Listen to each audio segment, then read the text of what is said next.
Hi,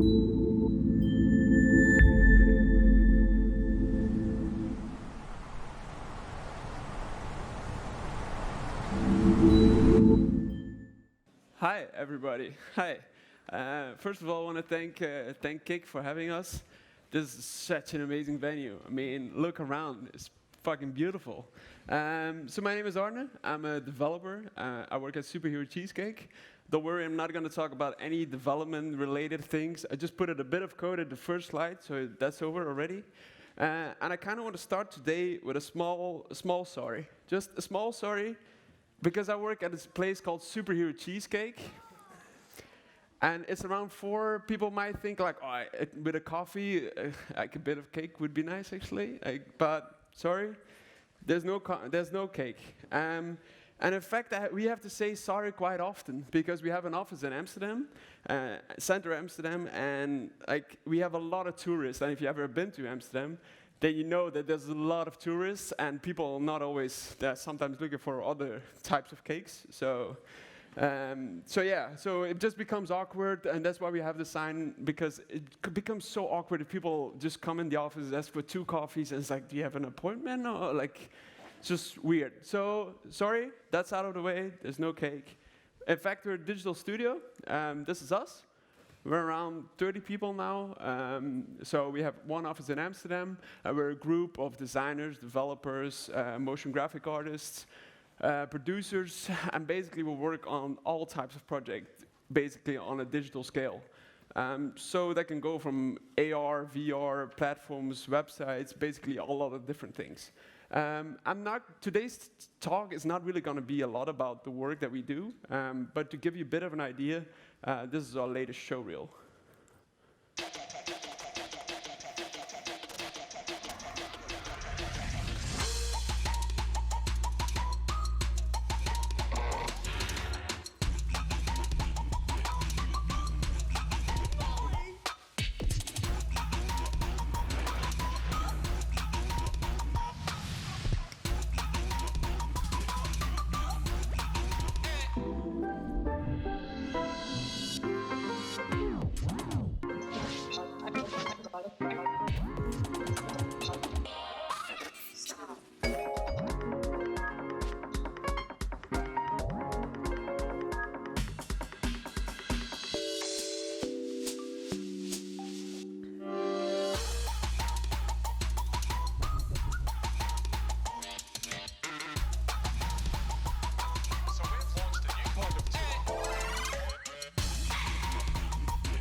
Okay, cool. So now everybody knows what we're doing.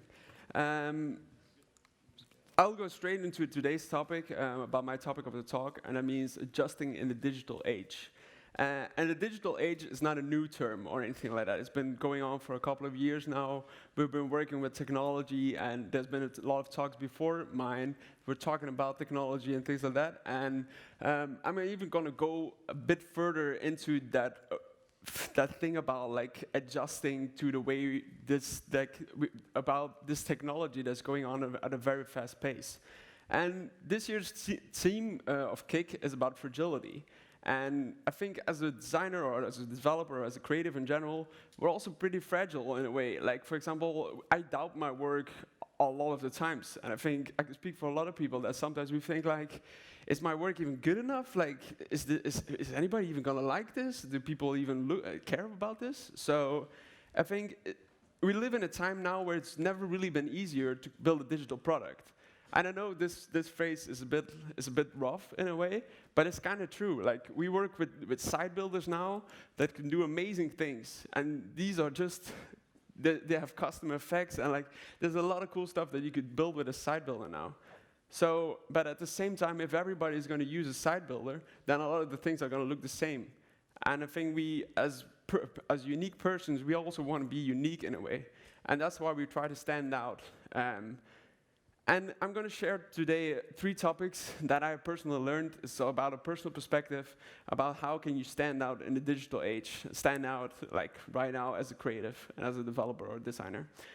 So first lesson, your roots define you. I mean with that is that everybody is unique in a way. It's like, it's not becomes you, everybody from this room comes from a different place. And that brings you and that shapes you as a person. Within Superhero Cheesecake, we do that as well. So every time a new person starts, we take their portrait photo, and man, that photo is huge on the screen. And they put it like their roots, where they come from, deep inside, like as a photo inside their neck. And I am actually from Belgium as well. I'm from the north of Belgium. Not that we really have a north, but when I asked the designer, who said like, yeah, well, I am from Belgium. Okay, cool. I'm just gonna put the photo, and I think you just Google Belgium, and that's done.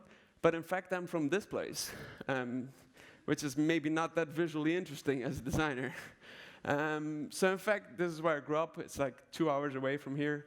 And I had a super nice youth. It was really cool, but at the same time, it was very quiet.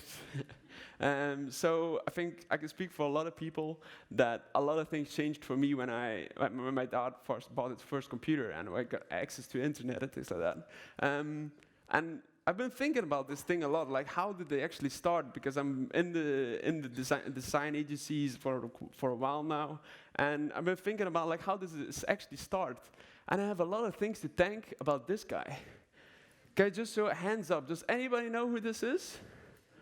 Cool. Yeah, this is Tom Anderson. He's the founder of MySpace. And every time you open a MySpace account, you would follow him automatically as well.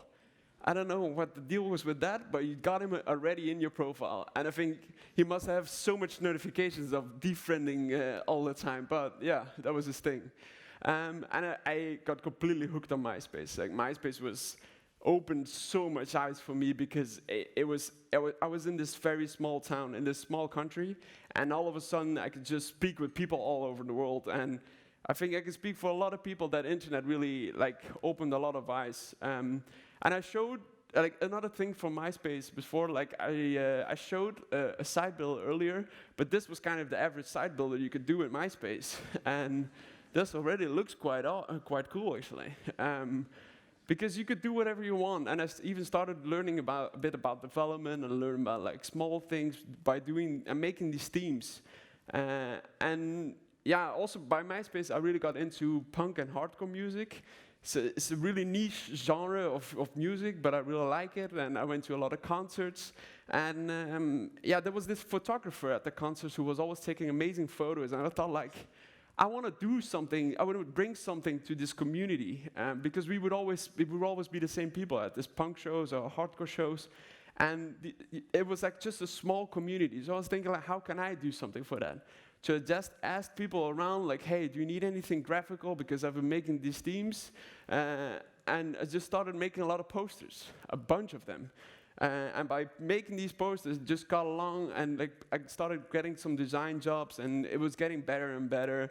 And at the beginning, I didn't know what I was doing, but now, after a while, these are all pretty old already, but it really learned me how to do more things graphically, because this is a punk show. There's no art director behind you and say, hey, can we move the logo a bit more, what we have to deal with now. This gave me the complete freedom to to learn how to work with Photoshop and things like that, and that was really cool. So yeah, by making these posters, I really put my passion into something, because I was into these concerts. I was thinking how can I make something that really gives me the opportunity to combine something with passion and my purpose. And I think passion and purpose is something that I've been looking for a while now, because I think we all really want to like our jobs. I mean, we work with a lot of deadlines and with a lot of pressure and things like that. And I think if you could put something with your passion and combine it in a purpose, it makes so much more sense, and it gives you more eager. You want to more work towards something, and that is super interesting in my opinion. And I think I'm just gonna say it use your craft to make it different and not to win awards, because awards should never be the intentional thing to work. I work a lot for free, and I know it's a kind of a myth, because you should never work for free if it's for big clients. But I'll do a lot of things for free for my friends. For example, I made this website a couple of months ago. for two friends that are starting their own studio, and they created this, like, there's a photographer and a designer, and they thought, like, okay, how can we make something? They're two persons who are combining their strengths, and we just called each other up and said, like, yeah, well, we had this idea about the Flintstones. Oh yeah, cool. Let's put some other things in, and it turns, and this is so easy to make as a developer. Like, this is not going to win an award, but this is helping people, and this is reaching. Like, these are people that needed something and just did it for free. Another person is that I think we live in a world now where people look something online first and think like, oh, how does this coffee bar look? Oh, it has this branding, oh, whatever. Or like, oh, how does this movie look like? Oh, it only has a 6. Yeah, well, I'll rather look something for a 7. So I do a lot of things for free because people will need it. I mean, that gives me the purpose, and that's a personal thing. But it really gives me the purpose on combining things, because I work within an agency, and I like what we're doing at Superhero Cheesecake. But it's also, we do a lot of things, for example, that ends up in pitches or that get lost. And these things, you get so much appreciation from it. Because these actually are friends that are starting their own restaurant, and they also are illustrators. And they're based in Zurich, and I'm based in Amsterdam, so I don't see them that often. And we just call each other up and say, like, yeah, well, wouldn't it be fun to create a flip-flop? Yeah, let's create a flip-flop in 3D. And then now we're making a game, well, you can throw flip-flops to people that cut their pasta, because you should never cut pasta.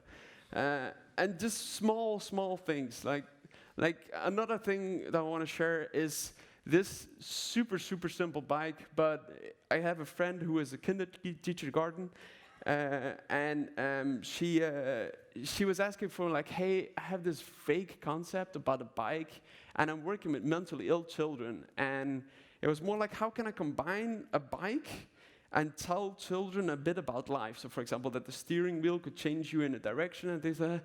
I was like, yeah, but I'm not an illustrator, man. Like, because the sites I just showed, these are things I mostly did. Like, 99% of my work is digital, and working is with code, and because I'm a developer. But at the same time, I also know how to work in Illustrator. I know what vectors are, or how to combine some lines and create some simple thing. And this bike is never going to win an award, for sure not. But it's now used by children, even got printed on banners. So it's helping people. And that's something I strive forward to. That's something where I combine my passion, and that gives me purpose. So that was lesson 1. Lesson 2, don't try to reinvent the wheel.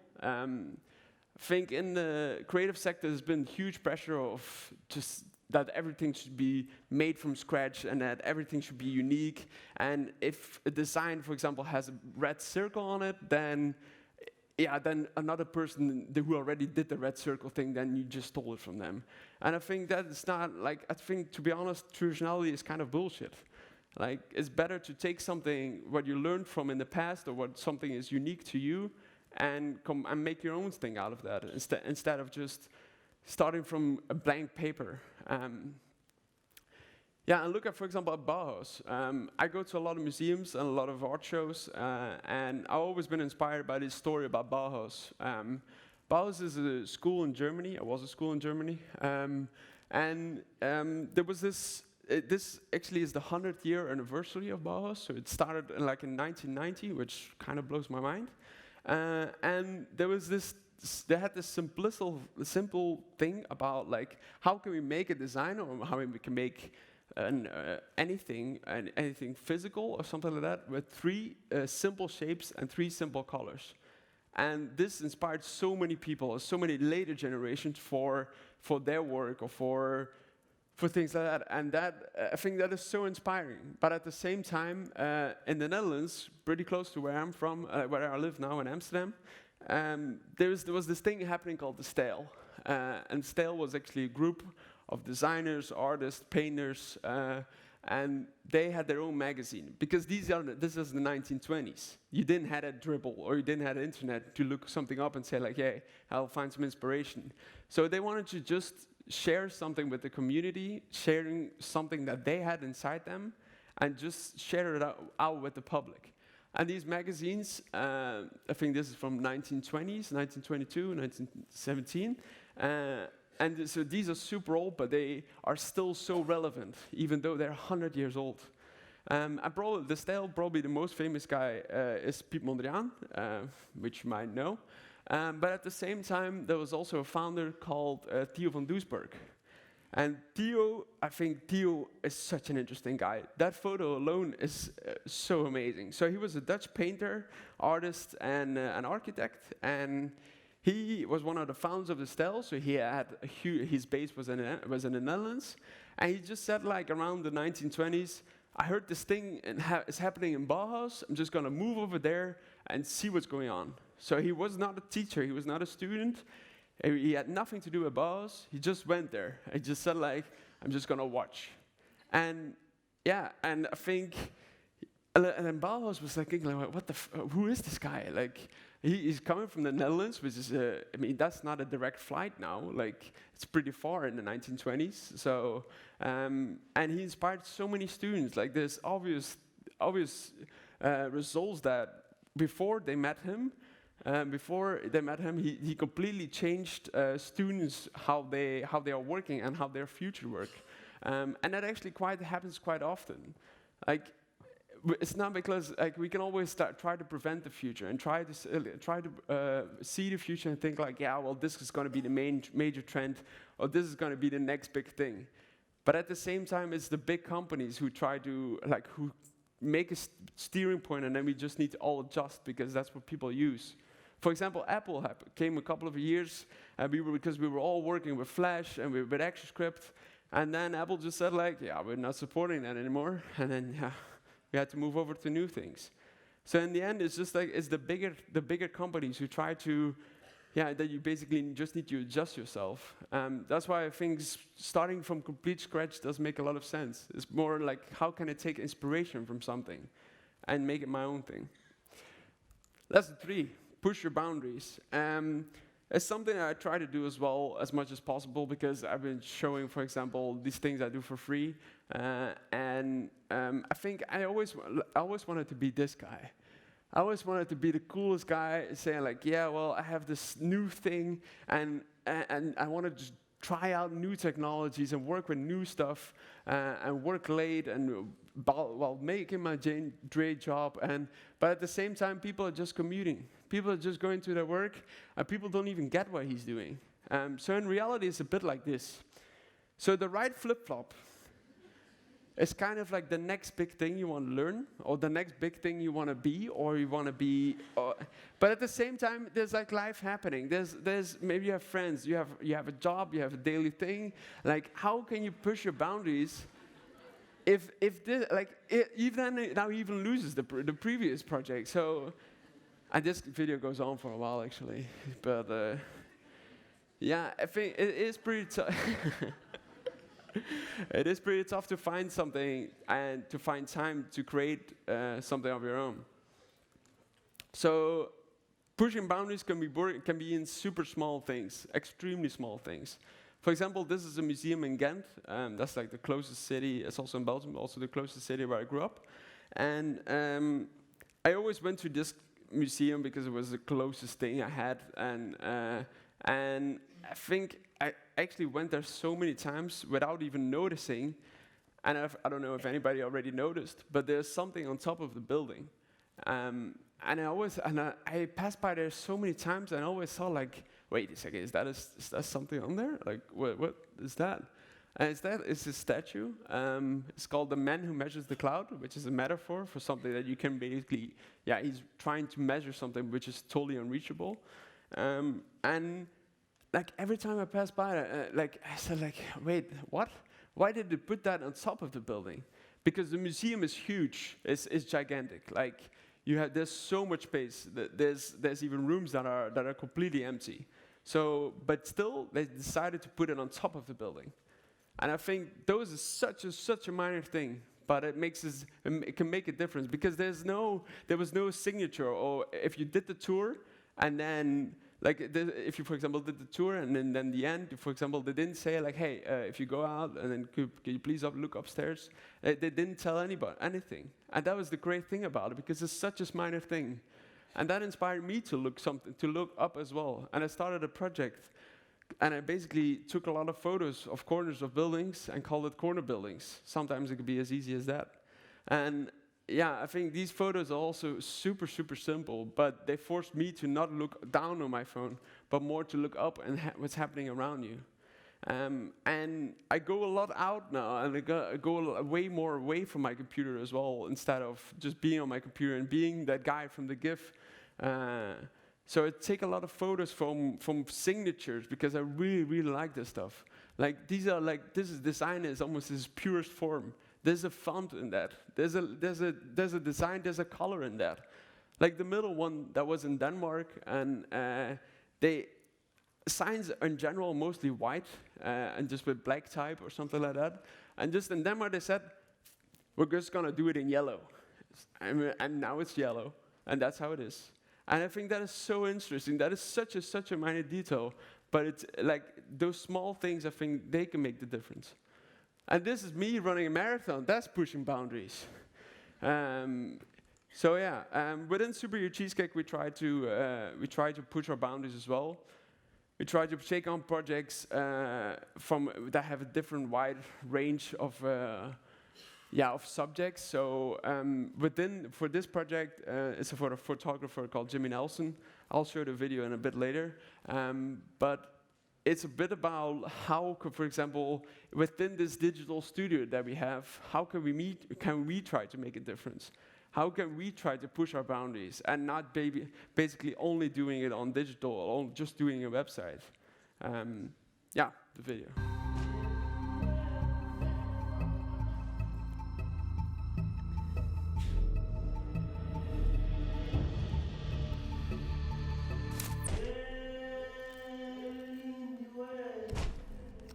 Globalization and the widespread adoption of the internet has led to the homogenization of cultures. So world-renowned photographer Jimmy Nelson searched for the last indigenous cultures on Earth and captured them in his iconic photographs. If we want to save the world's cultural diversity, we need to preserve these photos for generations to come. So we decided to turn the internet against itself and created a robot. This robot continually places Jimmy Nelson's photos in the open spaces of the internet. Okay, so to recap that, Jimmy Nelson is a photographer. He basically travels all around the world, and he takes these amazing photos of people in their natural habitat, in their natural environment. And these photos are absolutely amazing, I think. Because these are also one of the purest things that you can see.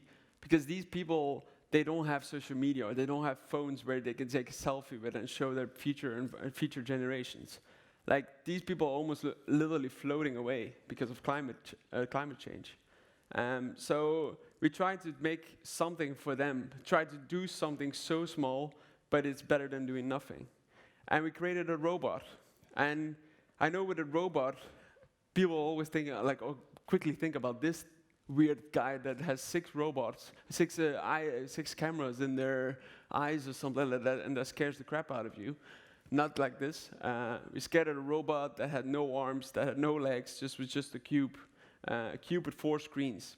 And within the screens, we uploaded the photos of Jimmy Nelson, like these amazing photos of all these different tribes and different people. We uploaded them on free spaces of the internet. So for example, on Twitter or on Reddit or things like that. And by adding a lot of text to them, we can just, for example, if you now Google for tribes or things like that, then they will pop up more. So this is such a small thing, but by uploading and adding so many tags to them, then maybe we could try to make a difference in that way. And this robot thing, we could just easily have built a website as well, and we did, and the website is nice. But by building a robot and building this device, it was something that it was completely out of our comfort zone, because we don't really work with that kind of stuff. We mostly do things on a digital platform, but not really into hardware.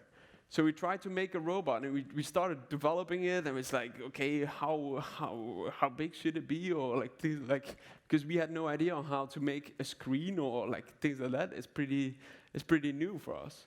So and I personally didn't even work on this project, but I think it was a team effort that we really we had a lot of feeling with the project within the company. So we tried to reach out to other people and just say like, hey, yeah, we have this thing about a robot and we kind of want to make it like this big or something. Yeah, and it's just like, maybe we can start like this, just and try to get it like this first, maybe. And then, yeah, we just started reaching out to other people and embraced our failures, basically, and started out to and there was this company in Amsterdam that had amazing experiences with hardware and with screens. And that really helped us out. And it's totally fine to admit that sometimes you can't do everything on yourself. Sometimes it's just better to reach out to other people and that know their craft. Because at the same time, there's deadlines going on. It's like Jimmy Nelson wanted to get this thing live, of course. So, yeah, I mean, embracing failures is something that you can push your boundaries as much as you want. But also try to, I mean, at the same time, it might fail if people think it will be weird or something like that, but that shouldn't hold you back.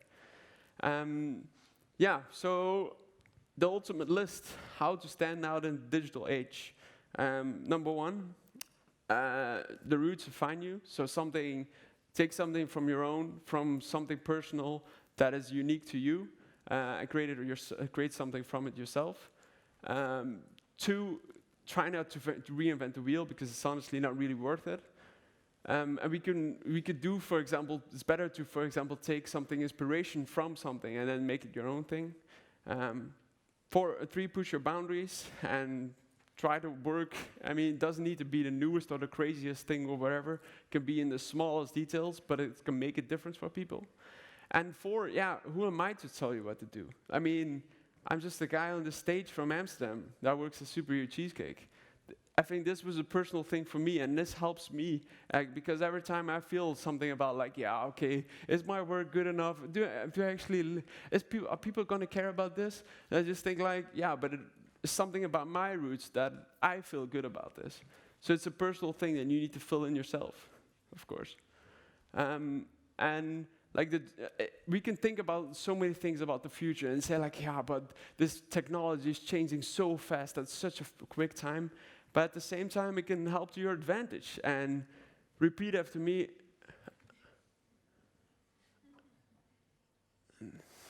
But yeah, that's the thing. So you can make it sometimes like the technology can help you. That's what Random Studio also mentioned, that technology is not good. It's also not bad. It's just a thing. It's just a tool. And that's what's super interesting. Like, as a developer, you could make the leading technology that is going to be the standard for the next couple of years. And that is such an inspiring and interesting thing.